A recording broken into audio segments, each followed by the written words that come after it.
কইরা দেশটারে ধ্বংস করে দিয়েছে সাদাবাজি কইরা। ফজলুর রহমান সাহেবের অপমান করে, এর মতো লজ্জাজনক ব্যাপার আর কিছু হইতে পারে না। আমনে গো মতো রিস্কাওয়ালার পোলা, ঠেলাগাড়ি আলার পোলা রাইতে রাইতে কোটি টাকার মালিক হয়ে গেল। ইউনূস সাহেব সেনাবাহিনীর প্রধান যিনি আছেন, দেশকে রক্ষা করেন।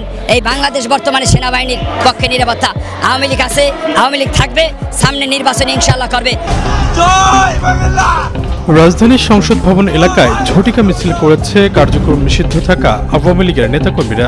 রোববার দুপুরে মিছিলটি বিজয় সরণি মেট্রো রেল স্টেশনের নিচ থেকে সংসদ ভবনের রাস্তা ধরে খামারবাড়ি গিয়ে শেষ হয়। এ সময় মাদারীপুর জেলার শিবপুর উপজেলার নিষিদ্ধ সংগঠন ছাত্রলীগের সাবেক নেতা সিরাজুল ইসলামকে আটক করে তেজগাঁও থানা পুলিশ। আওয়ামী লীগের মিছিলের বিষয়ে জানতে চাইলে তেজগাঁও থানার ওসি মোহাম্মদ মোবারক হোসেন বলেন, দুপুর 1:45টার দিকে আওয়ামী লীগের একদল নেতাকর্মী বিজয় সরণি মেট্রো রেল স্টেশনের পাশ থেকে মিছিল করে খামারবাড়ির দিকে চলে যায়।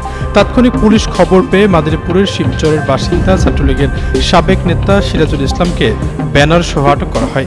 এর আগে শুক্রবার জুমার নামাজের পর তেজগাঁও নাবিস্কো এলাকায়ও ঢাকা মহানগর উত্তর আওয়ামী লীগ ব্যানার নিয়ে মিছিল করে দলের নেতাকর্মীরা।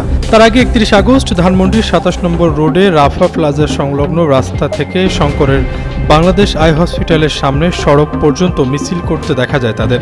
এছাড়াও সপ্তাহখানেক আগে গুলিস্তানের বাইতুল মোকাররম মসজিদের দক্ষিণ গেটে আওয়ামী লীগের কয়েকশো নেতাকর্মীকে